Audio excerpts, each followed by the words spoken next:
This conference will now be recorded. And I think we also need to tell everybody, especially the new men, that we do record these conferences. We do that because there are a lot of people, sometimes as many as 40 or 50, who like to listen to the conferences, listen to the support groups later. There's a lot of good information that gets put out. If any of you, especially the new men, are at all uncomfortable in doing that, then we can anonymize you from here on out. Just let me know. Put a message in the chat window. The chat window is the little circle at the top, and we will take care of that. We will try and add you all to our list. Now, rather than, if you can give me your email or put your email in the chat window, that would work out really well. If you cannot, then or don't want to, you can go to ancan.org. Somebody will put that in the chat window for me, ancan.org, and you can go to the contact us and you can just sign up yourself and you'll get yourself onto our list, and then you'll get a reminder every week, because this meeting is a weekly meeting. And usually there will be some information, something newsy that's happened during the week, and also a reminder to join us. The days do change. We meet first and third Mondays at 8 p.m. Eastern, and second and fourth Tuesdays at 6 p.m. Eastern. And just one last thing, if any of you were not able to join us last Tuesday night and got locked out the room, we are sincerely sorry. We can say that it really was not our doing. We tried very hard to get our partners to use a different platform. It wasn't so much they used the wrong platform as they didn't prepare themselves. And I'm really, really sorry about that. However, we have posted the recorded link, and I will say that it was a absolutely outstanding presentation. And I want to just publicly here thank Peter and Carl and their respective offspring, Sherry and Jeff. See, I did remember to thank Jeff this time, Peter. And if you haven't listened to it, it is so worth listening to. And the rock star was Alicia Morgan. She was just brilliant. Just brilliant. And so there we are. Okay. Do we have a volunteer between? Before you go on, Rick.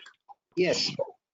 Please, we're getting some feedback. So if you're not speaking, please mute yourselves until you're ready to speak. We are getting some feedback and it makes for a bad recording. Thank you. Yeah, that would be great if you could all, and then just remember to go on. So should I just pick on somebody? How about John Blackwell? Because he's smiling a lot and he's got moral support sitting right next to him. So I think we'll start with you, John. Is that okay by you? That's fine by me. I'd love to jump in. Okay. So, well, thanks for having me. My name is John. Actually, my wife here, Liz Blackwell, and my last name is Georges, but that's how it's showing up as Liz Blackwell. So I don't mind being a modern and taking her name. So okay. We live in Boulder, Colorado. 51 years old. We have 3 kids, 2 girls, 10 and 13, and a boy that's 19. He's out of the house. So got a couple dogs, a cat, and I was diagnosed with advanced late stage 4 prostate cancer on Halloween of last year. My PSA was 300. I immediately went on to ADT therapy, including Lupron. And then later that month, about 2 weeks later, 3 weeks later, I was doing docetaxel, did 6 rounds of that. Stopped that on March 10th.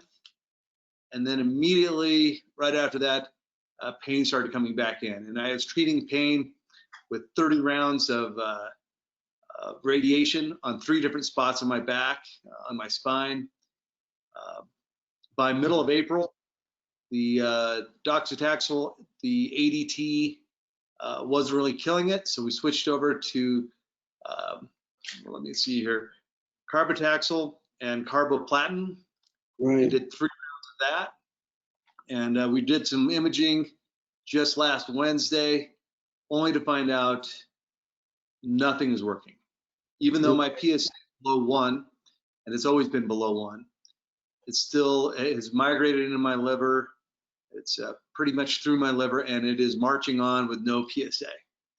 Okay. And as of Wednesday, my doctor Dr. Austin Poole, whom I respect quite a bit, and I like, Dr. Austin Poole recommended no further treatment. Anywhere from 2 to 8 weeks. So right now, about 1 to 7 weeks to live. And so I don't know. I've heard of other things. Things that have worked are radiation. Yeah. Thinking about possibly, I'm talking to a radiation oncologist about maybe radiating the liver to get me some more time, but we're not even sure if that's a smart move. We're talking about LU 177. Right. Germany is closed and there's no way to get there. Right. We're talking about anything else that would possibly give me a couple more months with my wife. I'd like to stick around just a little bit longer. I think you should. And where is Dr. Poole, and what sort of doctor is he? He's Dr. Poole is a urological oncologist. Right. At Rocky Mountain Cancer Center. Okay. So I have enough information. We will be talking to you quite a bit. I really would like, I'd like Ken Anderson to enter pretty soon, but there's a few things maybe I and Len want to say first. And I also do want to point out to you that we have a specific group for men under 60 with advanced disease, which is meeting the 16th, right, Ken? 16th? Yeah, it's meeting on the 16th at 7 o'clock Eastern.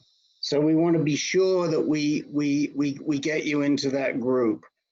The first thing is you got to switch your doc sooner rather than later. We can't really give you medical advice on this call, but we can give you best practices. We can tell you the questions to answer. And there is no way that you should be with a urologist with the level of cancer that you have. Who gave you the docetaxel? If this guy is a urological oncologist and not a medical oncologist, they usually don't prescribe chemotherapy. I'm sorry, I might have misspoken. Medical oncologist. Well, he's a medical oncologist. Okay. So does he have a specialty in prostate cancer? He does, yeah. He does. He did his residency in prostate cancer and has specialized in prostate cancer since then. Okay, Liz, where did he do that? I don't recall off the top of my head at this moment. That's okay. Well, has he talked to you about sequencing? Yes, insofar as sequencing of, like, we started, what was the ADT before Lupron that we did? We did bicalutamide before we even started chemo. We started doing the ADT, but he did talk about sequencing insofar as when you start things for maximum efficacy. Has he talked to you about genomic sequencing? Yes, we've gotten the genetic testing. The genomic sequencing, we had some outstanding questions about that, but we weren't able to ask that based on the most recent feedback with scans and everything, and that was when he recommended stopping treatment. Right. Have you, the sequencing you did, was that to see if you had inherited any? Right. Yeah. Have you had your tumor sequenced? He's had 3 biopsies, and they did send that out for genetic testing, and they haven't necessarily used the word sequencing, but it did not, as far as we show anything that was promising as far as therapy treatments that were available. Okay, do you recall where it was sent? Was it sent to Foundation Medicine? Yes. That's where it was sent. Yeah. And from there, and there was no action. There were no actionable. There were no actionable genes from the Foundation Medicine. What was your? Do you recall what your MSI was? Your multi-satellite instability measure? Oh, that's the first time I've heard that. Because of COVID, I haven't been able to go in for treatments or information for the last several months. So right, the MSI should be on your Foundation Medicine report. Should be reported right at the top of your Foundation Medicine report. So if you have that report, you can pull it up. We could help you with it. A couple of other things, but let me, Len, do you want to, would you like to talk to John and Liz? Yeah, John, first I'm sorry to hear that you have an unusually aggressive prostate cancer. You seem to be handling it incredibly well. Unbelievable. Emotionally and mentally. So congratulations on that to both of you. Did anyone tell you well, first of all, what was your Gleason score? They didn't even do a Gleason score. They never biopsied the prostate, because it wouldn't have mattered as far as what the plan of action would have been.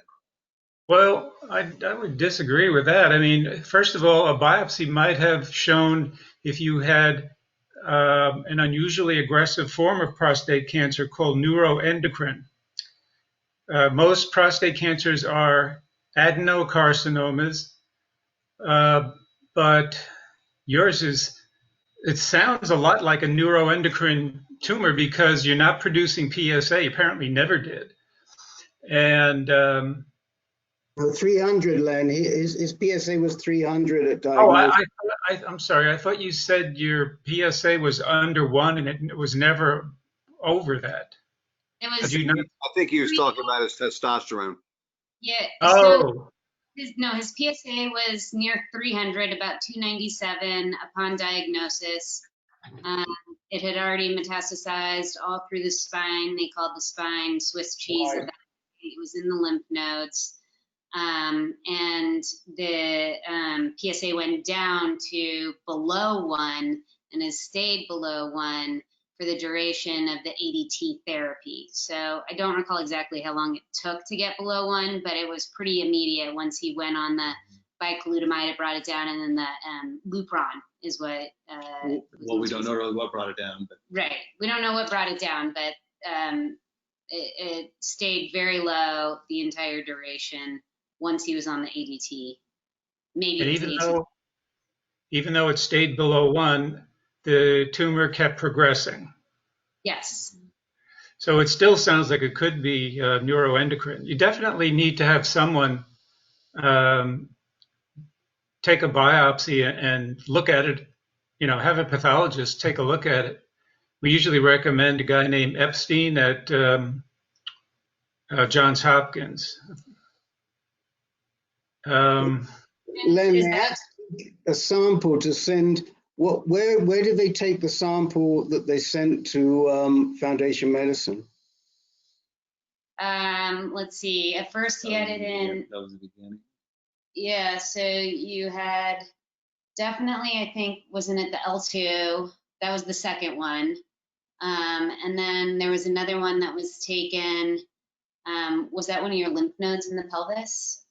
That was the last one. That was the last one, was a lymph node in the pelvis. And Pelvis, yeah. one, I cannot recall if that was the T7 or if that was, I know they also did with the They did one in the gluteus. in the gluteus, like somewhere in Yeah, that I can see. It's pretty unusual that they take samples from the spine. They usually don't do that because it's too dodgy to do that. They usually try and find a safer spot, but the spot where we had all of the like soft tissue growth that wasn't seeming to respond to the chemotherapy, so it kept growing despite the PSA going down. So those were those spots that kept growing, eating away at the spine, pressing on the spinal cord, and then they had remission after that. yeah. So that was what was not responding. I think that's why they took those. Well, I certainly have one thought, but Ken, why don't you just, as another younger man that you know was diagnosed with pretty serious disease, why don't you step in? What are your thoughts on this? You know, I did have a chance earlier today to speak with John. He, you know, John, I'm a little like maybe misinformed. So how'd they come up with their Gleason score if they didn't do a biopsy? Did you not have like a urologist do a biopsy of your prostate gland in the very beginning when you were diagnosed? No? Never did. Nope. How'd they get the Gleason score? Do you know? We never got a Gleason We score. don't have a Gleason score. No Gleason score, just stage 4 they came up with. Yeah. You know, we did talk about you don't have your doctor's not a gen-onc or a genitourinary medical oncologist, and I did bring up that he should call MD Anderson and try to get Logo or Paul. So I hope you do that. I already did right after we got the phone call with you. I did. Good. Yeah. Good. And again, if you have any problem, let me know, and I'll put an email into Paul and try to get you in. I doubt very much you'll get to see Logo, but definitely you'll probably see Paul or someone close to him. The comment that you'll only be around for 2 to 6 weeks, please throw it out the door. These people definitely do not know when your stamp's going to be punched. So, I mean, I know you're, and Lynn's probably right. It's probably not your standard prostate cancer. You need some specialist to assist in your treatment. Whether it be MD Anderson or any of the other kind of primary care, you know, hospitals, I do strongly recommend you go. And I'm happy to hear you have good insurance. As far as, I would just kind of keep pushing on, you know. I heard all that you told me though, and I can honestly say that the comment, I wanted to ask you, are you still doing Lupron? Did they take you off ADT? Well, I had the 3-month shot about 2 months ago, so yes, I'm still on Lupron. Good. You did not do any second line, even though they stated it wouldn't do you any good. You haven't tried abiraterone or enzalutamide. No. Even that is kind of questionable. You did state that you radiated your prostate gland, though. Did you do SBRT or did you do IMRT? Did you do 5 sessions or like 60 sessions? 30 sessions. 10 sessions on 3 different locations.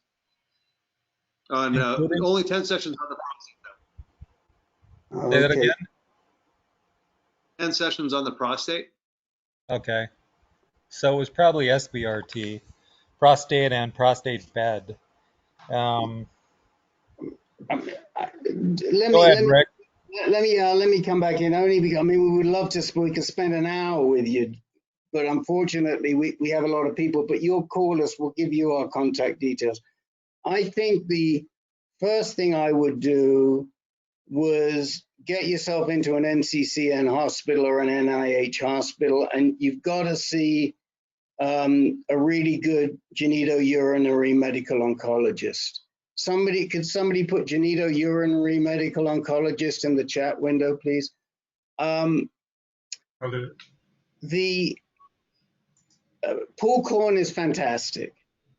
So if you can get in to see Paul Korn, I mean, we can give him a heads up and tell him another, the other ones, Alicia Morgans, who we mentioned at the beginning, is just wonderful. She's really compassionate. She's smart. She's at Northwestern in Chicago. Chuck Ryan is in University of Minneapolis in Minnesota. I don't want to send you all the way out to the East Coast or the West Coast. I'm trying to think more in the center, because we've got other people in different places. But I think that if you could get to one of them, if you could get to one of those three, you'd be doing well. But you need to get over to them somebody as quickly as possible and find out how they want to pursue this. How many times have you been scanned? I've had one PET scan. I've had multiple CT scans, multiple bone scans, one MRI. Yeah. There we go. When was the last time you had a MRI and a CT scan? I had a CT scan on a week ago today. Okay. And when they compared that to the previous one, did they see it? They saw an increase. That's when they saw the liver mets. That's correct. Yeah, Right. 3 months between the PET scan and the CT scan. Okay. There was no I mean, they one treatment they use for the liver mets are these radioactive tiny little balls or marbles, whose name I just went out of my mind. But that is a treatment that is used for prostate cancer. It's used more commonly for liver cancer, but it is used for prostate cancer. And there are a bunch of treatments. And I think everybody on this call would say, where does 1 to 8 weeks come from? I mean, it's not on. I don't know who this guy is, but Not only that, Rick, stopping treatment. I mean, what kind of BS is stopping treatment when he's got prostate cancer? That's right. I mean, if they're saying you'll be on treatment and you haven't even tried any of the second-line anti-androgens, it doesn't sound right. This is peculiar disease. And that's why we've got to get you to somewhere like an MD Anderson or a Northwestern or University of Minneapolis. Here's the assignment I would give you. You've already reached out to MD Anderson, correct? Correct, this morning. I think you need to do some homework yourself. Look at Paul Korn, spelled K-O-R-N. Okay. Look at... That's C, Paul. That's C-O-R-N. Sorry, C-O-R-N. Beg your pardon. C-O-R-N, Paul Korn. I will, if I get a break, I'll try and put these in the chat window, some of these connections for you, or make sure we have your SMulewitz. Thanks, Peter. The SMulewitz are what I was trying to remember for the liver cancer. Make sure we have your email so that we can give you information on the oncologists, the GU medoncs we would suggest. Paul Korn, Alicia Morgans, Chuck Ryan. I start with those three. They're all really good. I probably would look at Chuck or Paul first, because I think they're more experienced. I mean, we love Alicia, but I just think that Chuck and Paul have more, they just have more gray hairs. That's what it might take. John, I wanted to make sure you were seeing the chat window up in the top right-hand corner on the screen.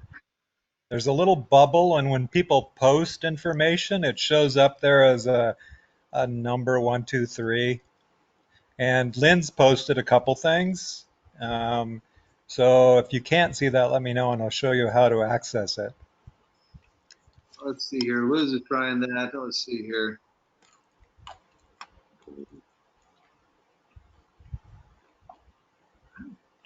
Shows the number of participants and a little bubble-like thing with a cogwheel. Sorry, Rick, I know you're going to be pressed for time today. Yeah, there's a little, there's a cogwheel, and then there's a little like 2 chest pawns that have a number by the side of it, and then there's also a question. You see that? We do, yes. Okay, so if you click on the question mark bubble, there's information already in there. If you put your email in there and send it to me or to Ken, doesn't matter, or Len, so it won't go to everybody, and we'll get back to you. But I've got to move on. You can also send your telephone number if you want. You can feel free to call me. Or Len or Ken. I think, Ken, you know, for the sake of time, why don't you drop Paul a line and say, give him a heads up that we're sending someone over to him, huh? I will. I think that's a great idea, and I will. I've already got his email and phone number, so I'll forward that to you, Rick. But I'll send a note to Paul tomorrow or tonight and just tell him that John's inquired and sent a note to the general information box at MD Anderson, and maybe he can pull it out of a cogwheel and get it moving faster. Why don't you keep doing what you're doing, John and Liz, and I'll talk to Ken about how to word that note to Paul, because Ken has a direct line to Paul. I do too. So we both may write to him. Ken's is through the patient portal. Mine is not, but he's always good about responding to us. And let's see if we can get you. If you can get, do you have all your medical records in digital form? We do. Okay. So if you have them all in digital form, we'll let Paul know that, and then maybe we can get you even a telehealth appointment very quickly. That would be outstanding. Thank you for your help. That is unbelievably helpful. Yeah, okay. And I think that's your starting point. Is it okay? Is Houston okay for you? We'll go anywhere. We'll go anywhere. We have the ability to go anywhere. We have willingness. I want to tell you something about Paul. Not only is he really smart, not only does he put up with Ken Anderson, which takes a lot, I want to tell you, but he is incredibly compassionate. And I don't have time to tell you the stories why I know that, but I do know it firsthand. And he's wonderful. And so, and he's super smart. So I think that you're not going to go wrong going to see him. And if there are any things out there that he can think of, then he'll connect you. But we've got to try and get a handle on this, and we don't have it right now. Okay, send me. I'm at rd@ancan.org. RD, yeah, Rick Davis. Send me your Foundation Medicine report if you've got it, please. All right, and I'll share it. I'll share it with Len, or you can send it. Len is len@ancan.org. These are all really easy. So if you send that to us, we'll take a look at it. All right. I'm sorry, we got to stop. We got to move on. Thank you. It's a pleasure.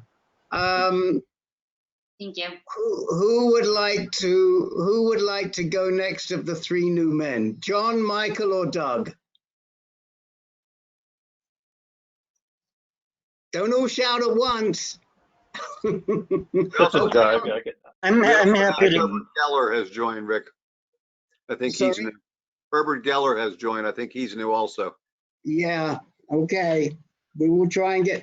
I just want to give our standbys a heads up that we may not get around to everybody today. As you can see, we've got a lot of new men.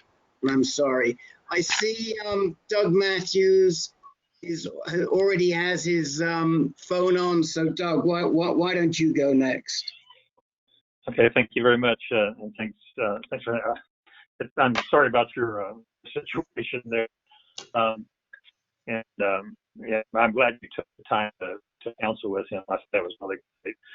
Appreciate that. I thought I had a really tough case, but I'm doing okay. So I'll tell you, I was diagnosed as for sure prostate cancer in March of 2019. But I had rising PSAs that started in October of 2018, and I had 6.9, and within a month and a half, it was up to 10.9. And I went to a radiation oncologist, and I had a good bit of the radiation treatments, 5 on my breast to keep them from growing, Lupron. I had 28 sessions of radiation, and then I had brachytherapy.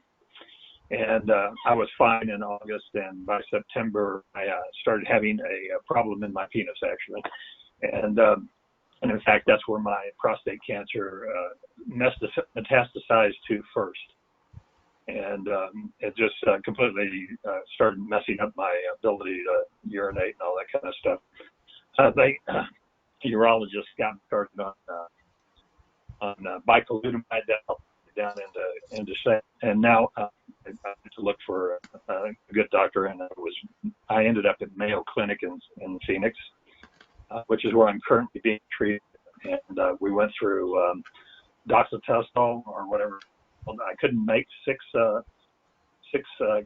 It was getting to me, but not only my PSA started rising, so that was working. So Zytiga for about 4.5 weeks, and I'm still in the process of going through that. I have had some issues, bone, that type of thing in my pelvic area primarily, but that seems to have gone away. But I still have it in my penis, and so I'm still working to see if Zytiga is going to work. They said it takes a couple of months for that to go through. So Sure. That's where I'm doing. But the guy I'm seeing, Dr. Parminder, and I'm okay with them for now. I saw this group. I wanted to join, and it was good. I joined your webinar. Actually, was my first one, and the webinar was very good, and I got a lot of information out of that. So I wanted to join the organization and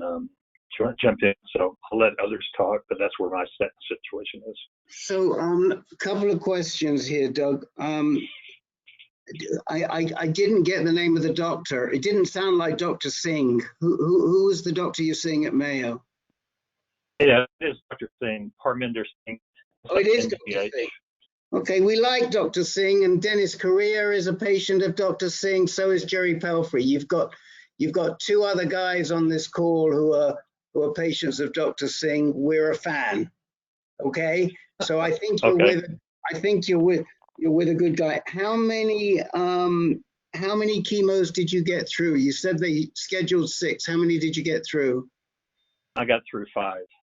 You got through 5. That's pretty good. Would you say, Peter, 5? What would you say? You're muted. Yes, it was a 5 when I had serious questions of bearing, but I just made it to 6 last week. Wow. Yeah, I mean, it does take a while for the Zytiga. What was your Gleason score? 8. 4 plus 4. Yeah. Yeah. All right. I think that's enough information certainly to work with. And you live in Phoenix? I live in the area. Right? Okay. So Ken Anderson, the other guys are not in Phoenix. They're in the area. But Ken Anderson lives in Phoenix too. So you have one compatriot. I'm down in Tubac. So I'm in the middle of nowhere. Who's Ken Anderson? Can you wave? Wave Ken Anderson. Ken Anderson okay. is the gent that was talking to John. Okay, Len. First crack. Yeah. So, Gleason 8. You said, if I heard you correctly, they gave you 5 sessions of radiation to your breast. Is that right? Yes, that's right. To begin with, because they thought they could contain it in the prostate, but not so good luck. But were there metastases in your breast? It was to the growth breast. We're going to from as soon as I had that radiation. There's some kind of study that they had done. This was not Mayo Clinic, by the way, for my initial treatments. I was with Southwest Oncology and Dr. Gordon Grotto. Mm-hmm.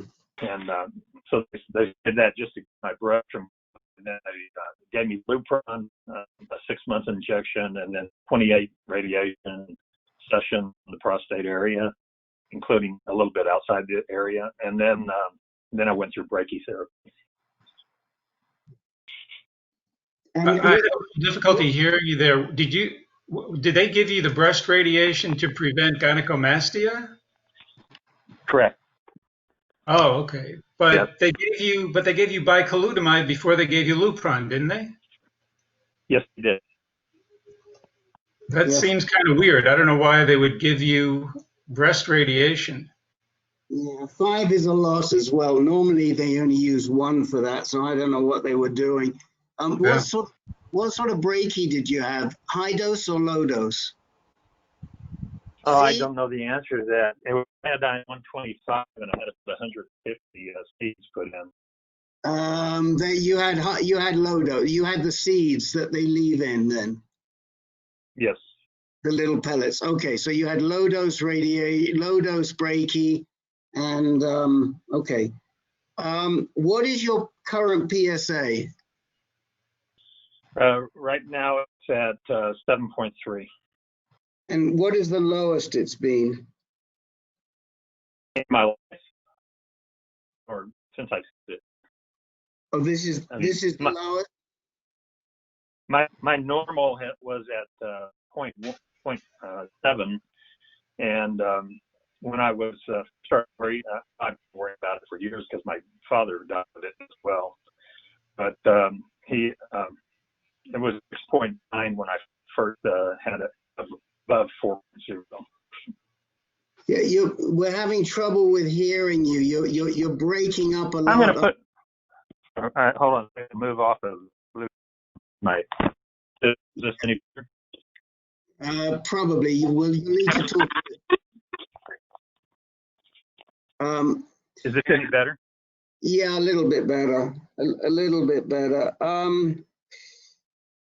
So your PSA is now 7.3. The lowest it's been whilst you've been on ADT is what? It was less than.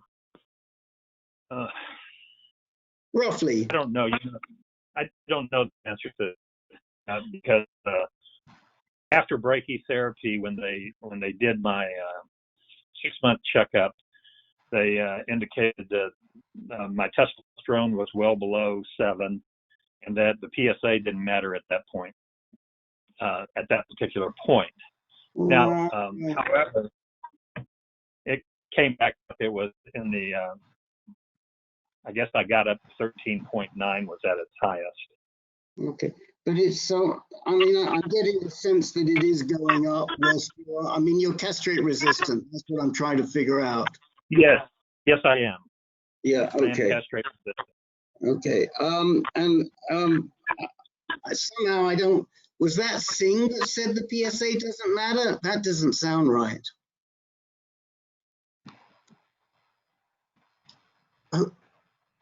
Well, it doesn't matter. We'll move on. Well, so I think the question you have for us is, how serious is this? Where's it going to go? What's the next treatment? Are those some of the questions?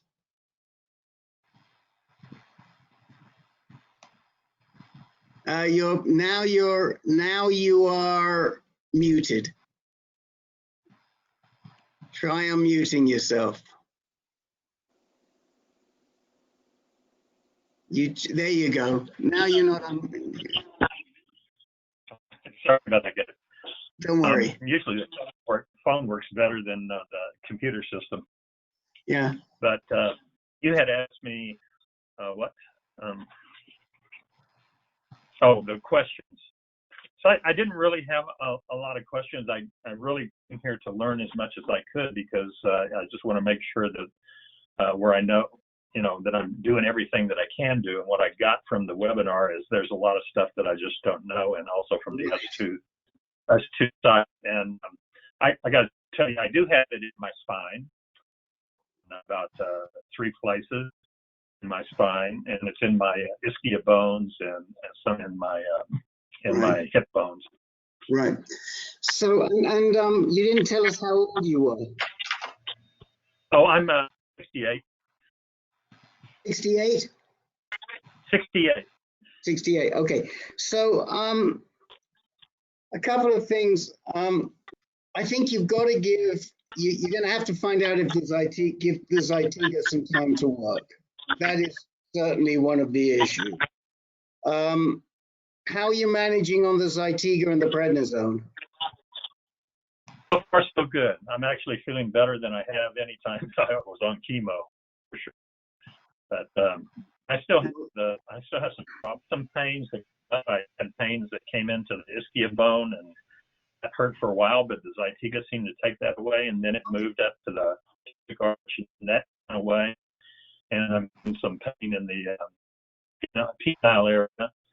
And so that's the area that I probably have the most concern about, because actually that's how I discovered it. Yeah, yeah.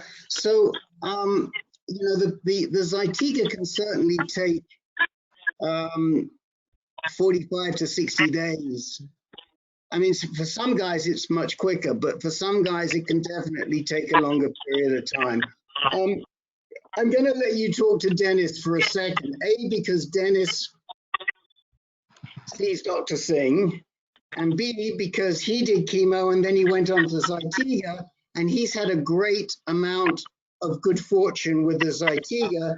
So Dennis, why don't you talk a little bit to introduce yourself to Doug? Yeah, hi Doug. I'm up here in Florida here. Oh, I see. Yeah, I'm 75. I'll be 75 in a few months here, and went through the docetaxel, and I had to stop halfway through because of my white blood cell count. I think you said you didn't get through your full course of the chemo. That's right, and I did take Lasta for the white blood cell because it had neutropenia. But yeah. Did you finish the full round, or at a reduced dose, or? Couldn't go past 5 because the PSA started coming up, and I started having tumors in the penis again. Well, I've had really good luck with Dr. Singh, and after my initial chemo, and then it came back again, and Zytiga with the prednisone is just I'm really happy with it. I mean, it's side effects, but it's really doing a job, and I want to. Hopefully it'll keep working for me for a while. I hope so too, for you and for me. There's lots of alternatives out there. When something's not working, the biggest thing to keep in mind is there's lots of alternatives. Yeah, I heard that on the webinar that there were lots of alternatives. So it was really a good thing for me to have seen that. So I appreciate that. Yeah.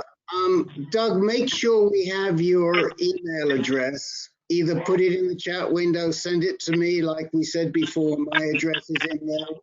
We'll get you on there. We haven't talked to you at all about sequencing yet, and we will come back on and we'll have the discussion with you about sequencing. You did say your dad had prostate cancer. Do you have any other cancer in your family? Pancreatic cancer and uterine cancer. Okay, so and has Dr. Singh suggested you get germline testing? He did do the testing at Caris. Yep. And and so I'm metastatic stable, is what it said. And I was there was no mutations on BRCA1 and BRCA2. Okay, because that you know that I might have expected that with a history of pancreatic and uterine, and the other thing would, if you did the testing, you did the testing, so we don't have to go there. And then, you know, down the road, we can look at the somatic testing, which are the mutations you make yourself. Alicia explained that, I think, a little bit in the webinar. All right, well, make sure we have your email address. Come back. We'll be here. We'll be back. We'll be here next Tuesday. And if you'd like to contact anybody that you see here, Dennis or Jerry or Ken Anderson, let us know and we'll put you in direct contact with them by telephone or email. Okay, appreciate that. Thank you. All right, I'm moving along and I do acknowledge Herb Geller. Herb, you haven't been with us before, is that correct? No, I have not.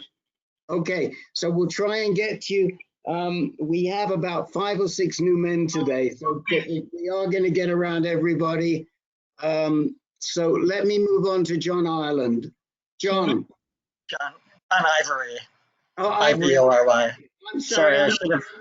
I shouldn't have been lazy when I typed it in. Yeah, I can give you a very quickie. My needs aren't very acute right now, but I was originally diagnosed on Valentine's Day 2011, had radical prostatectomy, had positive margins, Gleason 4+3, had started coming back, and when my PSA got to around 2.2 or 2.3, I had proton therapy about, I think it was 36 rounds. I had more than normal.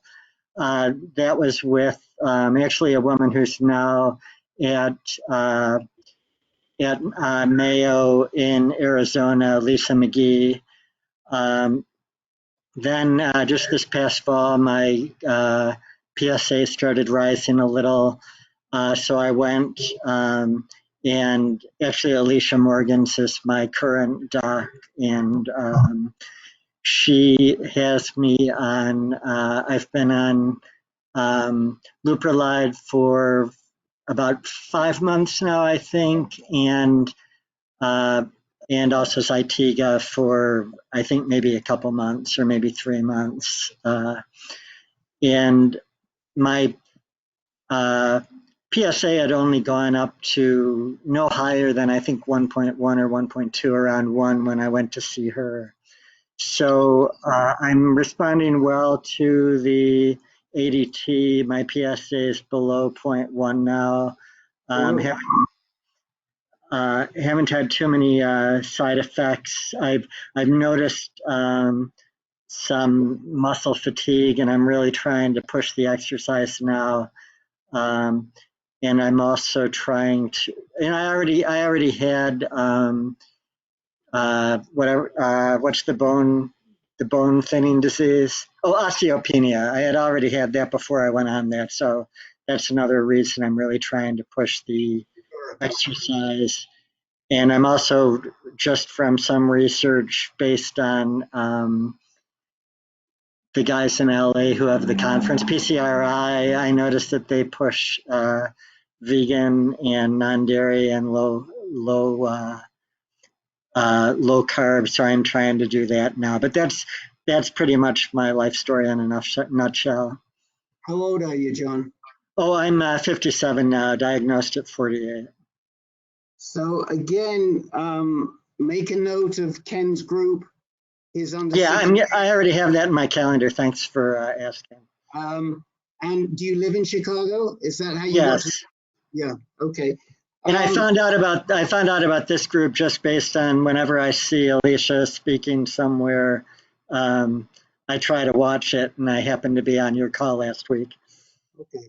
Well, we love her. We love her. I mean, we can't say enough good things about her.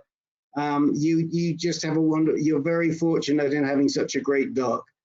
And, Yeah, especially since my health insurance didn't cover any teaching hospitals until this year. Again, I'm on Affordable Care Act through Blue Cross, but in Illinois, at least, they had a fairly narrow network that just came back again, fortunately.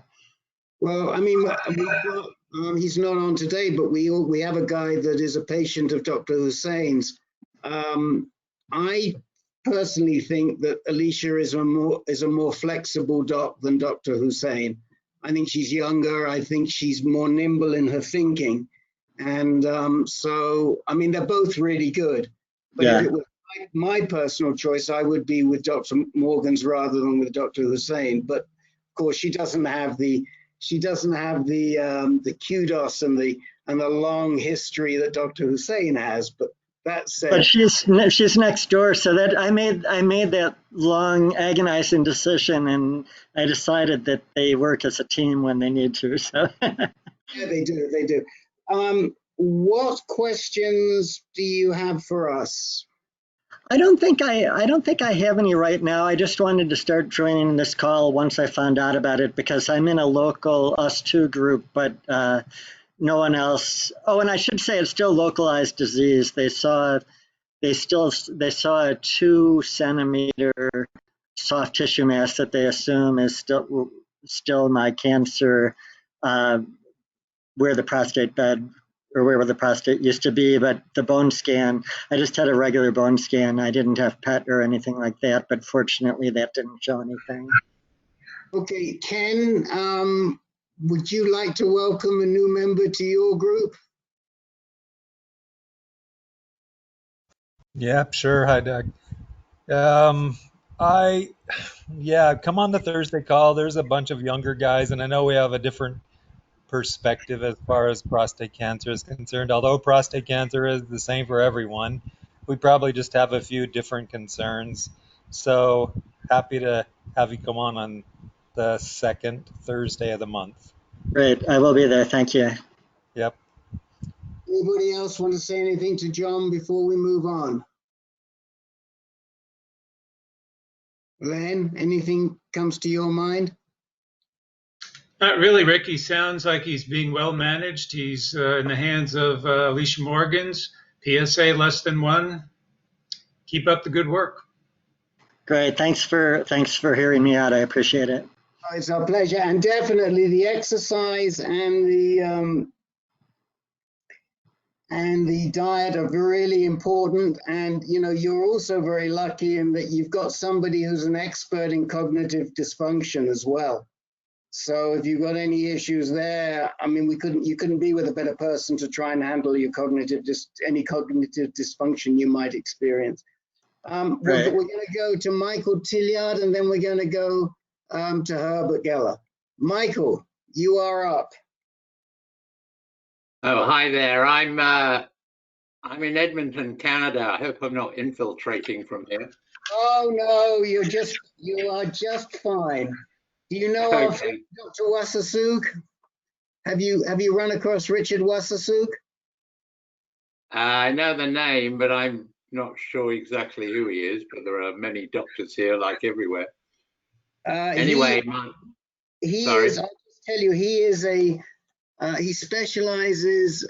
He's a PhD. He's not a medical doctor, and he does a huge amount of support for men on hormone therapy. He's based out of Vancouver, but we will make sure he knows about you. So please tell us your situation, Michael. Okay. Well, it's reasonably straightforward in that, I was diagnosed in 2006 and had a prostatectomy. Well, I'm 74 now. And then I was fine for 10 years, undetectable PSA. But then after 10 years, the PSA started going up a little, 0.1, 0.2. And I had some radiation of the prostate bed because they thought that's where maybe some cells were still lingering around. The PSA stayed down for a year or two, pretty low, but then it started creeping up, and then all of a sudden it went to 30 in 2018. And that's when I started on bicalutamide and Eligard, and was on that for a period, well, a year or so, 18 months. And that brought PSA down quite well to 1.6, I think, was the lowest. Okay. But then it started to sort of double, 1.2, 2.4. And so I had a bone scan, CT scan, and then they saw one metastatic spot on the L5. And that's when I was referred to the oncologist from the urologist. And so the oncologist has just started me on enzalutamide. And so that's basically where I'm at the moment. So I've just got to have a test next week and see how that's going, because I've only just been on that for a month. So, well, I'd heard about this, your group through our local prostate cancer support group. So I thought I'd just see what you might think. I mean, of course, my urologists and oncologists were very surprised that this would come back after 10 years, which is pretty unusual apparently. But there was a clinical trial that I was, SBRT clinical trial, that my oncologist thought I was suitable for, but then apparently the people running it said I wasn't, so I'm not sure.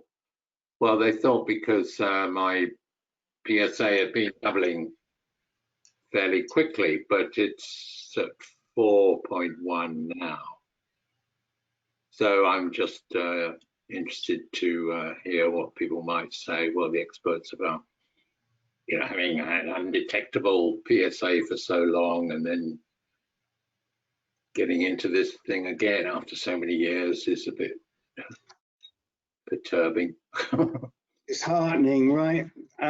Yeah. I mean, I'm in many ways, it's good that you speak up because we know the disease can come back after very long periods of time. It's not unknown at all. It's not that common. Most people will relapse. If they're going to relapse, they relapse within probably 5 to 7 years. But yeah, I mean, we know sometimes it can come back even longer. Sometimes it can take even longer than 10 years. The treatment that you are getting, I mean, it seems quite appropriate. I know that in Canada, it's very hard to find a genitourinary medical oncologist. We know this from experience. We work with a lot of people, have worked over the years with people in Toronto and Vancouver, in Montreal. So it is not easy. Peter's son lives doesn't your son live in Edmonton? Peter? You're muted. Yes, my son, my ex-wife, my daughter-in-law, my daughter-in-law's family, my grandchildren. Yes, I've got a lot of family up in Edmonton. Oh, okay, good. So you may get to meet with Peter one time when he heads up to Edmonton. He lives right now on Maui, I should tell you. So it's it's a bit of a chore to go all the way up to Edmonton, but he does go from time to time. Yeah, well, they closed the border, didn't they? So it might be some time. So, Len, any thoughts for Michael? Yeah, Michael, you're not alone. I remember when I got my radiation, I was at Sloan Kettering in New York, and there was a guy in the waiting room with me. He had a prostatectomy 14 years earlier, never had a detectable PSA, but 14 years later, all of a sudden he did, and so he had to have radiation therapy. So sometimes the cancer goes into a dormancy state, and then something in the microenvironment wakes it up, and now you have a problem again. What did you say your Gleason score was? I think it was 7 for, yeah. 4 plus 3? Yeah. Okay, and do you know any more details about that SBRT clinical trial? Was it just to irradiate the one met that you had? Well, that's what I was hoping, yes. But then the people running this trial apparently told my oncologist that, well, there could be more than one met. But I mean, there was no evidence of more than one met.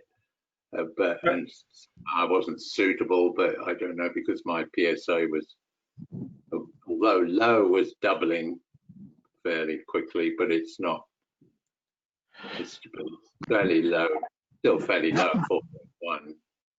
Michael, this is Peter Kafka. Does Vancouver or Toronto do any gallium-68 PSMA scans? That's a more high-tech scan, much better than any other kind of scan to pick up how many mets you might actually have. Sorry, I can't see who's talking, and it's very muffled. I can tell you what he's saying. He's asking you if you've had any of the more advanced scans. They're called gallium-68 PSMA or PYL PSMA. They're PSMA PET scans, and they're the most sensitive scans that might find other mets. No, that's it. Well, that's one of the reasons. That was one of my questions, actually, because it's not really available here in Canada, but I know one or two people from here that gone to the States and had that done, LA, I think. And when I talked to my oncologist about that, because I was reading about how it's, as a diagnostic tool, it's very good, but I don't know how available it is if I wanted that, or whether that's something I should try and push for at this stage, or just wait. It is available in Canada. We've had Canadian men who have gotten it in Ontario. There are trials. There were last year. There were gallium-68 trials in Ontario for sure. We got a guy in Niagara Falls who pushed and got it. You've got to be a really good advocate for yourself in Canada, and you've got to push. As I know well, you've really got to push your oncologist. What I would do is I recommend you go to clinicaltrials.gov. Have you ever been on clinicaltrials.gov? No, I've heard of it. Okay, so you want to go on clinicaltrials.gov. I'll put it in the chat window for you. clinicaltrials.gov, and you want to search there for PSMA. I would just put in PSMA and Canada. Now you may come up with some management curative trials for the LU-177. Ignore those. Anything else that comes up, or most anything else that comes up, are going to be scanning trials. So it could be something with gallium. It could be something with 18F,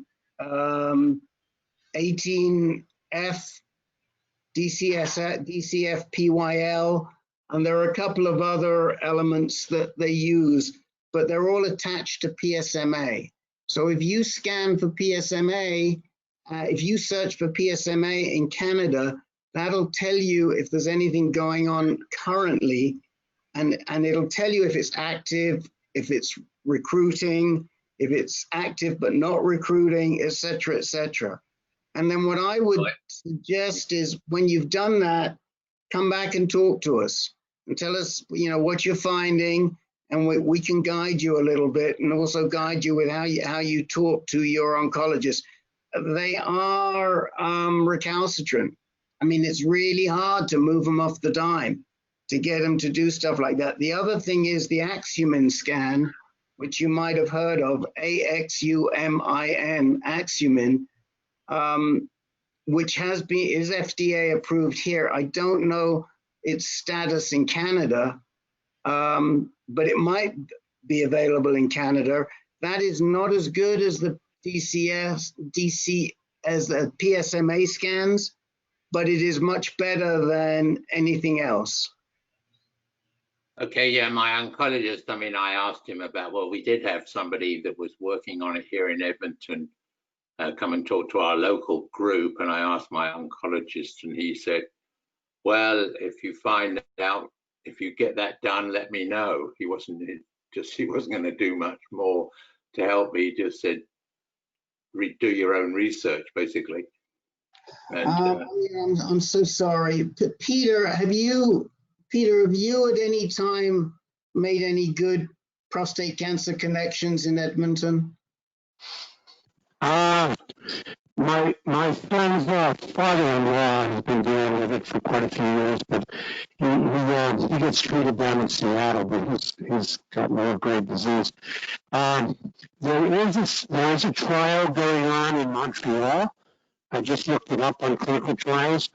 That's the only one I saw for gallium-68. I doubt there's a PYS trial going on, but there is a gallium-68 trial going on in Montreal by invitation. So you might have to lean on people and push for it, but it's possible.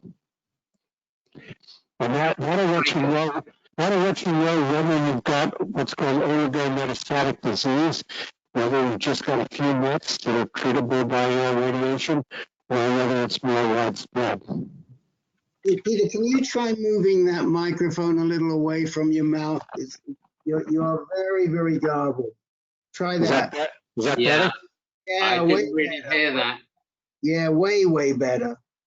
Yeah. So try looking up the Montreal study and see if you can push your way into it. It is open. The Montreal study for gallium?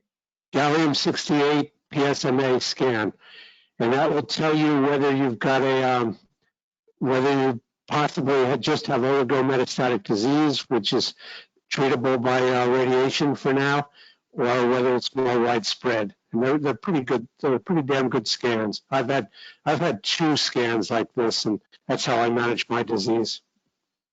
Okay, but enzalutamide is, I've just started on that. I'm told that it should be effective. Bring down the PSA. Well, here's what you need to know about both Zytiga and enzalutamide. And also this is good for John Ivory and anybody else who's just started. About 1/3 of men do not respond to these drugs because they carry a mutation called ARV7, androgen receptor variant 7. And if you are ARV7 positive, the chances are you're not going to respond to these drugs, and you may not know that for up to 60 days. Usually within 60 days, you know. So, and if you don't respond to the one, you're probably not going to respond to the other. So it won't do you much good to switch from abiraterone to enzalutamide or from enzalutamide to abiraterone. For that matter, the other ides are probably just as bad. The apalutamide and possibly the darolutamide. It's not 100% clear to me personally about darolutamide, but it is with apalutamide. It doesn't respond if you're ARV7 positive. So, you know, your doc really should have told you that when he put you on. We'll know pretty quickly if you respond or you don't respond. So I just want to give you a heads up there. Okay, that's useful to know. Thanks a lot. Yeah. Well, meanwhile, I'm trying to just get into the exercise and biking 25K a day and that sort of thing. So all that helps, I guess. Absolutely. The more exercise you do, the better you are going to be if you can manage it. And one thing that is a good sign, at least now, is that the enzalutamide hasn't wiped you out. A lot of men, as soon as they start that enzalutamide, they become very fatigued. So that No, is. I've just had the hot flashes, which I had on bicalutamide, so that hasn't really changed. Right. So I mean, but you're on an LHRH drug as well, correct? You're on Eligard or something like that. Yeah, Eligard, yes. Yeah. Well, that's going to be more where that's coming from, but yeah, that's true. You know, just keep on doing what you're doing. Let's hope that you respond to the enzalutamide. I mean, we've known men who have gotten 4 or 5 years out of both enzalutamide and abiraterone. So It can happen. It can happen, and see how you do. Anyway, I'd like to move on to Herb Geller, and that will leave us hopefully about half an hour for the gents on the call. Herb. Oh, one thing, Michael, would you make sure we have your email address, please? Okay, I'll put my email address on the chat as well. Yeah, and Michael, would you either put it on the chat or send it to me or go to our website? Okay, yeah, I can put it on the chat. Yeah. Excellent, excellent. Okay, Mr. Geller. So I'm sort of a year into this. Last April or May, in my annual physical, my PSA was up to something like 3. And my GP said, you know what, let's do something, let's send you to a urologist. So went to a local urologist who poked around, said, you know, it's enlarged, let's do a biopsy. And at that point, one of my coffee companions said, well, you know, I should say I'm a scientist at NIH. So I have a fair bit of connections to the medical community. And so one of my colleagues said, well, there's a urologist here named Peter Pinto who has got a clinical trial on imaging before biopsy. You should go into Peter Pinto's trial. So I went into Peter Pinto's trial. He did the MRI, didn't like what he saw, did the biopsy, and we liked it even less. So basically came back with a Gleason score of 9 with a lot of stuff. And of course, then I immediately suspected Mets. And so NIH has a patient portal where you can log in and get all your numbers. And the first thing I noticed when I got the numbers back after the biopsy was my alkaline phosphatase was double. And I said, holy shit, I've got bone mets, which I do, and quite a fair number of them. And at that point, the PSA had gone from 3. By the time we started treatment last September, it was 28. And the first treatment we started was Taxol. And it worked. PSA went down, but I was neutropenic. I ended up in the hospital with a neutropenic fever, and I'm 75. So right away, the clinician, after the 3rd cycle, I was ready for the 4th. I was going to take it no matter what. They said, you know what, we're going to switch your therapy. And they put me on abiraterone and prednisone. And interestingly enough, the Stampede trial had just come out about that time in late last year. And Stampede said, wait a minute, this is just as good as Taxol in terms of long-term survival. So in January, I went on abiraterone, and PSA continued to drop. So after chemo, it was about 8, and then it dropped to steadily to like 2.3 and 2.5, and it jittered, and then it went up to 3 recently. And and so my oncologist, who's at NIH, I'm being treated at NIH with a consultation at Hopkins with Michael Carducci, who I think is a competent physician. The PSA went up, and so we did have, in the meantime, of course, we sequenced germline mutations, and there weren't any, but the tumor has P53 and TMPRSS-ERG translocation, which are very common in prostate. But also, thank God, it makes it a little more sensitive to abiraterone and enzalutamide. So PSA went up, but then we did another bone scan 2 weeks ago, and the oncologist was happy with the results, which I was not. They were happy. They said there's no change. Everything is stable from the first treatment. I would have liked it to be smaller. I would have liked to have seen some regression, but that's not and that's where I am. I mean, 6 months into abiraterone and prednisone, I have to say, you know, my hair came back curly, which I couldn't believe. My wife is happier with my hair now than she was before I had chemo. Should have had the chemo 20 years ago. And then, but I did gain weight. I was kind of thin, and now I look normal. Now I'm sort of the normal 70-kilogram man. And I do have a belly, and I'm exercising every day, but I really can't get rid of that belly. I mean, I'm just, that's my worst. Yeah, I have the standard side effects, hot flashes, but I haven't had any weakness or tiredness. Hasn't affected mental acuity. I mean, to me, this is, if it continues to work, then I'll be totally happy forever. But obviously, we know that doesn't always happen. So I'm constantly searching for what would be next step if PSA continues to go up. What would we want to do next?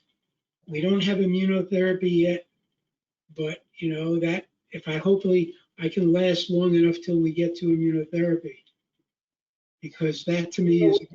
Well, I mean, we do, and you know, we do recommend that if you've had 3 successive increases, get your Provenge, because we think that Provenge is effective. It's hard to measure, but it's like chicken soup. It certainly can't hurt, and it may help. And you know, I'm a huge fan of Larry Fong, who was the PI for the Provenge for Sipuleucel T. And I would say to you that you're probably in that spot where you could get Provenge. You said your PSA was going up. What? It got to a low of 3, and where is it now? It got to a low of 2.6, and now it's 3. Okay, low. So you know, if that Provenge is the one thing I would like to know from everybody, this is not in the literature anywhere. Does PSA jiggle, or is it always a trend? Who would like to answer that? Peter, Ken, you go first, and then Peter. Ken. I mean, honestly, if you graphed it, you will see a trend, but at the same time, it jiggles. You know, there's no way, you know, every treatment, even though, I mean, you could have a treatment and not see results for 3 months. You could have a treatment and see results immediately. And I was just texting Jake about the same fact. I mean, hopefully with, you know, 1 round of chemo, he'll get a good response and his PSA will drop. Mine, the first 30 days did not. But, I mean, it does answer your question. It does, in fact, jiggle. Usually not huge. I mean, what's huge? You know, some people say 0.1 is huge. Is 0.4 huge? I mean, that's in the beginning, I thought 0.01 was huge. You know, just a little tiny click up may be nuts. No, so that's where I would get the reassurance, because I really scoured the literature for this to see what is not there. I mean, to be honest, if we had a group that knew this stuff and we could get our numbers together, we could publish a paper about this. Right. It would be enormously useful information to patients. Well, the fact is, unfortunately, that everyone's cancer is a little different, and all these therapies don't work the same for everyone. So even if we did get together and discuss it as a group, there would never be a consensus, because there's no one knows. You asked your doctor, and they don't even know. They don't know because there's no data. They don't know. Even if there was data, they still would know because everyone responds differently. And that's really what they would tell you is they don't know. No, I mean, in living 6 weeks to 6 weeks, you know, each time you live till your next appointment and your next PSA test. That's sort of a little, that's what also gets me down a bit. Yeah, don't let it. It is a fact though. No planning ahead. Mm-hmm. You know, planning ahead is like 2 months. Right. Go for a hike, do some exercise, try to stay mental, and yeah, I'm still working. I still have a lab. I still do science. It keeps my go for this, but good. Sorry to hear you having to go through it, but what's your field of study, Herb? I study spinal cord injury.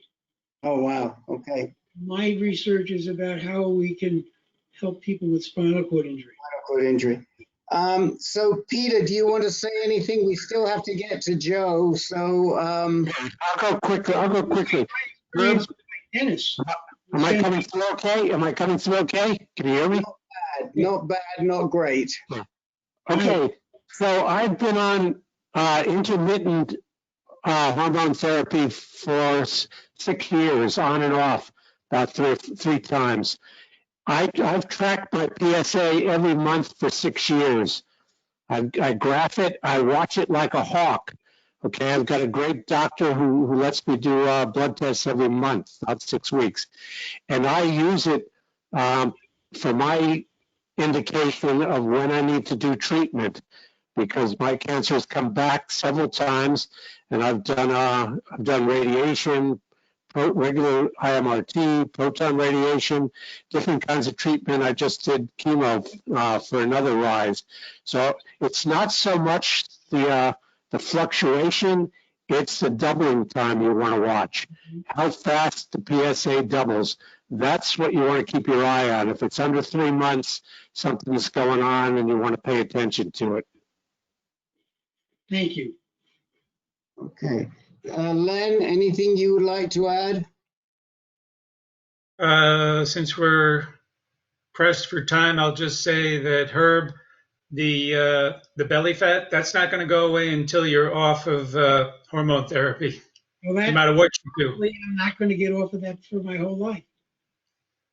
Well, you're stuck with the belly fat. That's just what the drug does. Yes, I know. I used to teach at the other point. I taught medical school and I taught pharmacology. Well, you're talking to a research pharmacologist in Len, so you guys can compare notes. Len has done a lot of intermittent hormone therapy, so don't say you might never come off it. If we get you disease stable, you might come off it. Right. Yeah, I'm Gleason 9 like you. And when I went off, when I was on drug holiday, the belly fat went away. That's the only thing that'll make it go away. Okay, well, hopefully there'll be other treatments that will help it go away. You're a 4+5 or a 5+4, Herb? I think it was 5+4. Okay. And it didn't, at that point, it didn't matter because clearly the only therapy was going to be systemic. Yeah. No, I understand that, but it sort of makes a difference sometimes in some of the choices of and how long to go on, and you know, whether you're eligible for IHT. So it's good. It is good to know. Okay, what did you have experience at Hopkins other than me? We don't right now. I will tell you our experience with Carducci has not been good. Huh, okay. Largely because he's not a very empathetic character. There are other docs who are better. Our go-to guy at Hopkins is Antonarakis. Okay. And you know, if you can, we really like him a lot. And we've got guys. Oh, we do, Joel. I'm so sorry, Joel. You should have been waving at me. Speak up about Hopkins. Sorry. Yeah. Dr. Anton Arakis is very good. He's my GU med onc at Johns Hopkins, and so far I was at Gleason 7, and my cancer sort of moved sideways for 8.5 years and started going straight up last fall. But he sent me immediately to SBRT, and my PSA is down to 0.8 right now. And so I've been very pleased with him, and I'm sure I have a long treatment course coming up with him for the future. But I've been very pleased. I write to him all the time. He writes back to me all the time on my chart, and so we have a good relationship going on. And matter of fact, he was recommended by Rick Davis right here in this room. Yeah. How far, I haven't really, my primary oncologists are here at NIH where I'm being treated. So I haven't, Carducci was sort of a backup. But when I did email him, when I did go to my chart and ask him a question, I had an answer within 20 minutes. Okay, well, we've had some in the past. We've had a couple of people that have not been so happy with him, and in fact have been able to switch, which isn't always easy. But that's the only reports we can give you a third hand based on the experience of men who have been on this call. Herb, make sure we have your email. Either put it in the chat window or send it to me at rd@ancan. And we meet every week. We hope you'll keep coming back. Okay. We like to have good scientists on our call. Isn't that right, Len? Absolutely. You learn from everybody, though. You don't need a pharmacology degree. Okay. Joe, I don't know your last name, but we'll call you Joe. And yes, your mic is on. Tell us your story. Hello, good evening, everyone. Hope everyone is doing well and being safe as we all stay home and hide under the bed from this, this COVID disease or whatever is going around. And I know I'm staying home. I'm 71 years old. I was originally diagnosed in 2012 with Gleason 4+3. I was subsequently treated with EBRT and LDR brachytherapy. I was stable for about 4 years. And then around 2016, give or take a little, my PSA, which was about a 1.2 nadir, and jumped to about 4.0. So I went back to the doctor, of course, and made the decision at that time to switch urologist because I wasn't happy with the one I had. He didn't have, he was okay from the standpoint of treating disease, but he had absolutely no bedside manner at all. And I didn't care for that, so I switched urologist. The one I have now is much better, just in terms of the way he treats people and his general approach. I was put on hormone therapy, and I've been on that since 2017. And the good news is my PSA crashed down to about 0.02. And I've been at 0.02, and right now I'm about 0.06. I was interested in what Lynn said about the weight gain from the Lupron that I'm on. And boy, I sure agree with that. It's nearly impossible to lose that weight, even though I never was that heavy to begin with. But I'm sure I've got what I call a Budweiser tumor there, and I can't get rid of it. So it's good to hear that that's just something that's medication induced and not too much I can do about. But anyway, I was just wondering about how some of you are dealing with some of the side effects, especially from the hormone therapy. I've got them all, and on top of it, I've learned that I have an atonic bladder. I have to use catheters just to go to the bathroom. I can't even pee normally anymore. I've been scoped, and I don't have any cancer or any tumor involvement that they can spot. I asked the urologist about the PSA, the PSMA gallium scan, and right now that's only offered around here, which is Northern Illinois, as a clinical trial. U of C Chicago did have some openings, but I don't think anybody's enrolled right now. But I'm also kind of being told, and maybe someone can weigh in here, that with my PSA being so low, the scan may not be very effective in finding anything at that low PSA. And the radonc and the urologist have said if I want to pursue that I need to let my PSA rise to about 2. That doesn't make me too happy, because that kind of scares me, because at that point I think I might be risking some mets. I've had all clear bone scans for the last couple of years. I just had one about 6 months ago, full scan, and it was clear. I've had DEXA scan, and outside of the report that said menopausal male, the scan was clear, and I did all right. So I'm just curious about how some of you are dealing with some of the side effects from this, and I'd like to hear from some of you. Okay.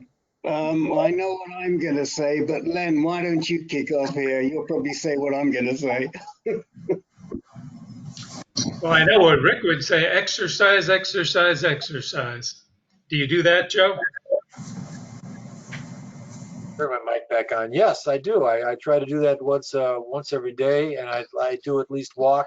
I've got some rather severe arthritis on top of my other maladies, so it's a little hard for me to walk a long distance, because my back starts to get out. I've got a couple of collapsed vertebrae, so that's not helping.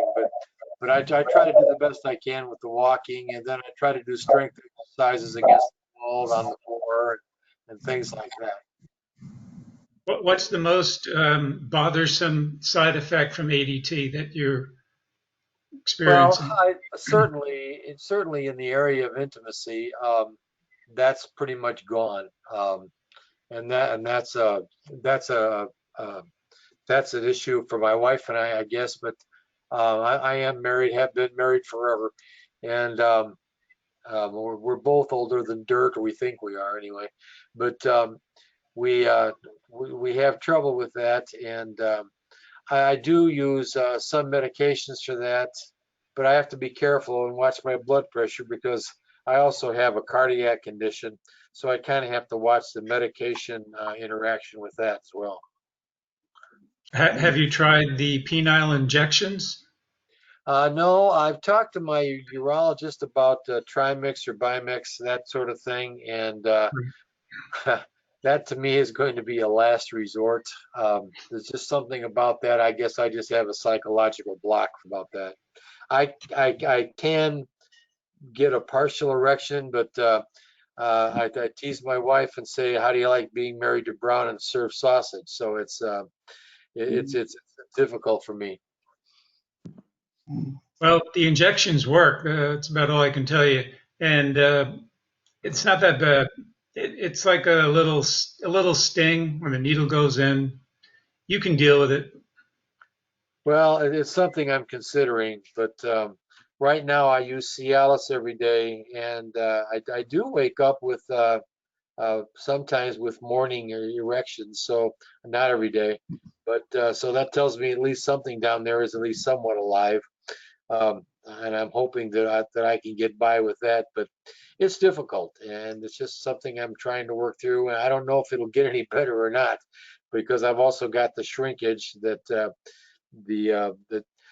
thing that just really annoys me a lot is that neither urologist, and I mean neither one of them, even go there. They don't tell the patient, or certainly didn't tell me, anything about side effects from any kind of treatment. The only comment I got was, "Well, be thankful you're alive." And that to me was just a really bad answer. And going to a therapist, I guess, would be something I might consider. But given the state of my physical condition, I don't know that singing Kumbaya and taking more drugs are going to do anything. You said ADT. What precisely are you taking? Lupron. Just Lupron. Just leupride, yeah. No other combination. Okay, so there's a couple of things that I'd like to suggest to you, Joe. First of all, on our website, there is a really good presentation. If you Google intimacy and cancer and intimacy, just intimacy, I think, you'll come up with a presentation that was done for us a long time ago by a couple called Ralph and Barbara Alterowitz. And this is they have a book called Intimacy with Impotence. They have another book called When the Loving Never Stops, or something like that. I can't remember the other title, but take a look at that and take a look at some of the their suggestions. It's going to be a lot less expensive than going to a therapist, and you might find something in there. And you can follow up with that. Okay. The big thing I would say to you is, whilst you need a urologist, the urologist should not be running your treatment at this point in time. That is what I thought Len was going to say to you. We are not believers in having urologists run the treatment of men who have recurrent disease. You need a really good GU medical oncologist. And you heard us talk about Alicia Morgans. She would be my go-to person for you. Maha Hussein is also very good at Northwestern. If you'd rather go to Chicago, down to UFC, there's a couple of good guys down there. Walter, I just lost his last name. But we can certainly help you. But I think you've really got to get yourself away from your urologist. And the reason for that is because you are on systemic treatment.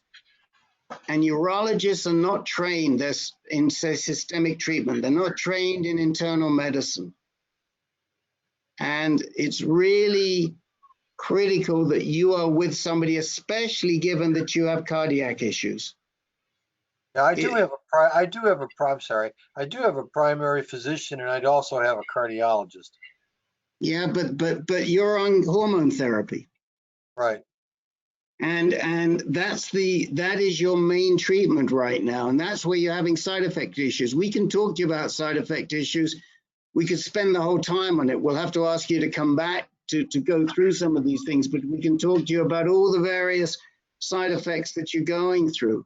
I will put in the chat window for you a really good pamphlet that we suggest you read. It's for out of UCSF, but I cannot stress enough, you should not be with your urologist any longer, other than for your bladder issues and your ED issues, sure. But they are not the person that should be giving you your Lupron shot. They're not going to be happy because that's a cash cow for them. Right. It is expensive. Can you leave me a couple of names in the window? Yeah. Yeah, I will. I'll try and get some names. Why don't you give me your email, and because I don't know if I can do it whilst I'm still running the meeting, but if you give me your email, put your email, Walter Stadler. Yeah, I was thinking Walter Stadler. And Szmulewitz, thanks, John Ivory. Yeah, Walter Stadler was who I was thinking of. And also, who do I send that to? Do I send that to you, Rick? Yes, rd@ancan.org. Oops, sorry. rd@ancan.org. You could send it to, or you can send it to me in the chat window. That would be just fine. Well, that's if I look at the chat window, that's what I'm saying. Yeah, in the chat window, send it to me, to Rick. It says Ancan Rick, organizer. Is that you? That's me. Yep. Okay, that's you. And John Ivory, thank you. I got it. And John Ivory has mentioned Walter Stadler, and he's mentioned Szmulewitz, who he likes a lot. But where are you, north or south of Chicago? Actually, Northwest. So, you know, Alicia Morgan's, and that's who I would, where I would send you. You heard us talking about her before. She's wonderful. Where's she out of? Northwestern. Northwestern? Yeah. Down on the lake. I know where that's at. Yeah, yeah. John Ivory, would you just put Alicia Morgan's name in the chat window again for Joe? And if you missed her, if you'd like to see her in action, watch the webinar that we did last Tuesday. It's on our blog. You'll find it on our blog. Just put in Alicia Morgan's and you'll get a really good sense of her. All right. Well, if I don't use Lupron, I mean, what are the alternatives? I think you have to use Lupron, at least for the time being, but you may be a candidate for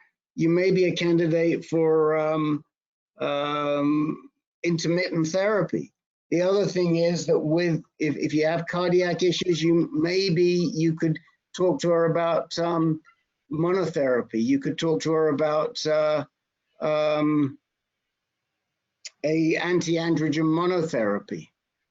Okay. Well, I have been sort of on intermittent therapy because I've only had, since 2017, I've only had 2 injections a 6 month.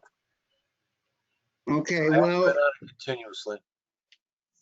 I told him, I told the urologist that after my PSA went back down, I said, as long as it's back down, just leave me the hell alone. So. Well, I like I say, I would have my prostate cancer care run by a genitourinary medical oncologist. Okay. And I do feel pretty strongly about that, and I think most of the guys who are on this call would endorse that.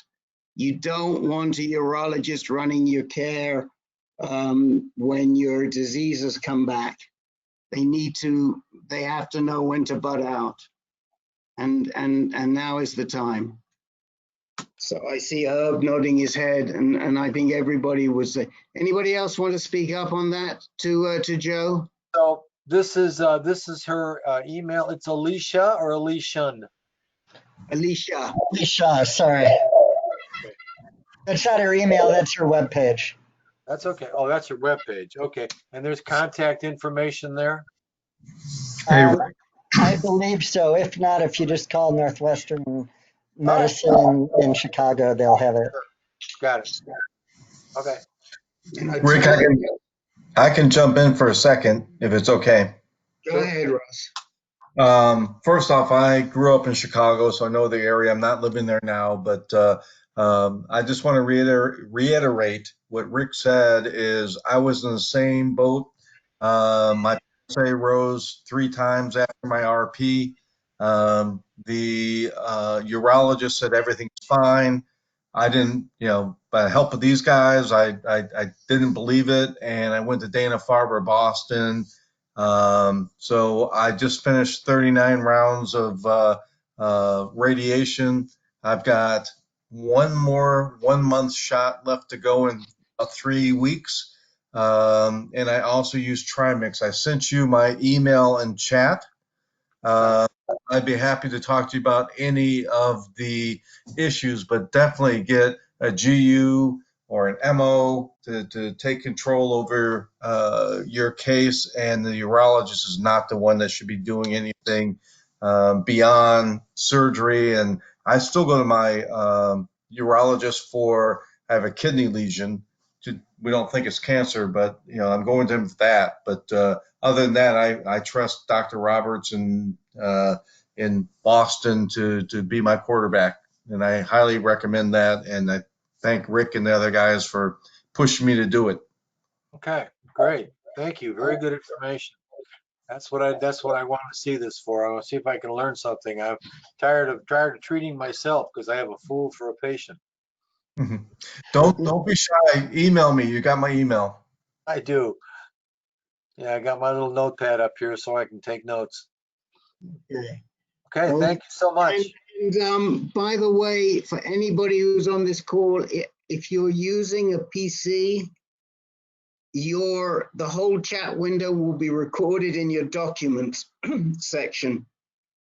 So when you close out, If you go to documents, you'll find a whole record. It automatically saves down there. So, good to know. Okay, if it's a PC, if it's an Apple, I don't know. I'm not sure where it is. Okay. Now, we have 5 minutes left. I am going to dedicate that 5 minutes and I will stay on as long as it takes to answer any questions for anyone who, any of our regulars. And I do apologize to you, but it's a long time since we've had 5 new guys all in one call. But I want to visit with Jake because Jake started his very unusual chemo regimen last Wednesday. And Jake, do you want to just give the guys a quick update? Sure, I'm honored that you're calling on me. Yes, because the doctor was concerned about the effect of the full strength. You know, the normal treatment of chemo was 3 weeks, every 3 weeks. And she was concerned about the effect it might have on me. So she decided to do a lower dose once a week for 3 weeks, then a week off, and then 3 weeks again, and a week off. And I asked her, how long do you plan to do that? And she says, as long as it keeps working. There's no, usually the 3 week thing is like 6 weeks. I mean, 6 sessions of 3 weeks. And she said, we'll just keep doing it until it keeps working. I asked for a baseline PSA. I had one earlier, about 2 weeks ago, it was 165. On July 1st, I had another one and it was up to 186. So, so we'll see if the, at least I know exactly where I'm starting from. And that way we'll be able to measure whether the PSA goes down and whether it's effective.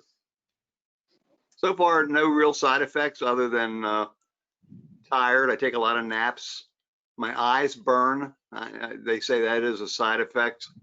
And that makes me want to take a nap too when my eyes are burning. But other than that, I'm doing okay. And I do appreciate several people have called me, Peter and Ken and Peter Monaco. I do appreciate, and Rick, of course, Rick's been checking up on me quite frequently, and I do appreciate the concern. It means a lot to me. Thank you. Well, Peter, if you notice the train stops flowing, you take a little shot of prune juice. I find after every round of chemo, I do a little bit of warm prune juice and I'm perfectly fine. If I don't, though, the next 2 days are painful. So prune juice takes it away. Well, so far, I have not been constipated, thankfully. In fact, a lot of people say food. I know Peter told me that food tastes horrible to him. So far, I've been eating like a pig. I've been really hungry. Well, you need it right now. I just wanted to say, what is the drug you're getting? Is it docetaxel? It's just, it's the same thing that they give the normal 3 week. That's the go-to chemo for prostate cancer. But they just give it a lower dose so that each individual dose is hopefully more tolerable. We'll see. I know that side effects are cumulative. I know that. Are you getting Neulasta, Jake? No, they can't do Neulasta, Dennis. That's only for the 3 week. So I have to take what's filgrastim, which is Neupogen, and I get 1 shot. My wife gives me 1 shot after the day after. Okay. It's not Neupogen. It's an equivalent that's made in Croatia. I looked it up. Yeah, the Neulasta is only for the 3 week, which is interesting. Yeah. Well, congratulations Jake, for you know what the dose is? up to that to do that. Thanks, Dennis. What did you say, Len? Do you know what the dose is that they're giving you once a week? It's based on your weight. It's approximately 35 to 40 microkilograms, I guess, mcg per kilogram of weight. So I don't know how much, just like normal doses, we say 75 for, 75, yeah. it's not 75, it's 75 per square meter of your body weight and height. So it's like 30, 35 or 40 for the lower dose. Okay. M squared. And don't ask me how to calculate M squared. I don't know how to do it. Hopefully she knows what she's doing. Herb may know how to calculate M squared. Probably so. How about you, Len? You should be on top of that. Yeah, I've been retired for too many years, Rick. Okay. All right. Anybody else? I just want to say that we appreciate all that you do for us, Jake. So this is a nothing to stop by you and to make sure you're doing okay. Well, it's my pleasure. I hope I can help out as much as I can. I knew I was going to be going to chemo eventually, so that's why I started asking people to kind of back me up on some of these other projects, just in case, you know, because I know it knocks Peter to hell and back, and if it does the same thing to me, then I won't be very dependable. Yeah, Jake, in terms of the eyes, it's I had to stop the prednisone. That's what was messing with my eyes, and they're much better now. I do take dexamethasone for 3 days, day of, day before, day after, but I don't take the prednisone in between treatments because that's what was screwing up my eyes. And I noticed a big difference when I went off of it. It has other benefits, of course, but I'm willing to make that sacrifice. Well, yeah, that's interesting, Peter. She's not giving me prednisone. She didn't give me any pre-medication or no medication before or after. She gave me a cocktail right before. She gave me dexamethasone. She gave me an anti-stomach acid thing, an anti-emetic so I don't throw up, and one other one. I forget what it was. All that she gives as part of the drip in the very beginning. And it's funny. Well, you may not think it's funny, but I was on a call with John Teisberg, Interconversations, and I was talking my head off. I mean, I was just, man, I was going a mile a minute, and I usually do not talk that much. If you know me, you know I don't like to talk. But you know, he actually muted me on the call. And then Rick called me afterwards, and he goes, "Man, you are on a dexamethasone high." I didn't notice it. I thought I was just normal, but apparently the dexamethasone, you know, gave me a little bit of a buzz. And my wife said, "Yeah, you are." So it's yeah. Well, that could be messing with your eyes too. Yeah, I'm sure it is. I do know that they said that dry eye is one of the side effects, and it definitely bothers me. You know, I'll have to see if I can get up the nerve to try one of those eye drop things. I'm squeamish about that. Anyone else want to say anything to Jake before we move along? Okay. Well, good luck on Wednesday. Thank you. And, you know, we'll check and see how hopefully you'll come through as well as you came through on this one, Jake. We'll keep our fingers crossed for you. When are you going to check your PSA next? I don't know. I'm guessing it'll probably take a few weeks before it'll have any effect. So she may take it this next time. I don't know, but I doubt it. It's probably going to be 3 or 4 weeks.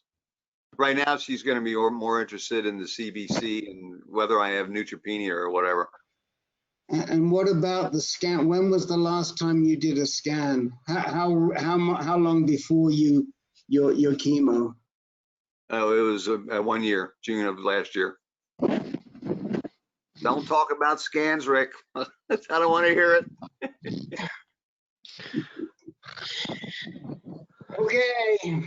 Okay, we got you. All right. Is there anybody that has anything really urgent of our regulars that you would like to bring up today that was really on your mind and you were hoping you could get some time today? Can I say one other thing? Has nothing to do with me. Anybody who is on metformin extended release, I know some people take it for diabetes and some people take it for the effect it has on cancer. There's been a recall. So if you take the extended release, double check with your doctor or pharmacist. Rick, can I have 15 seconds? Sure.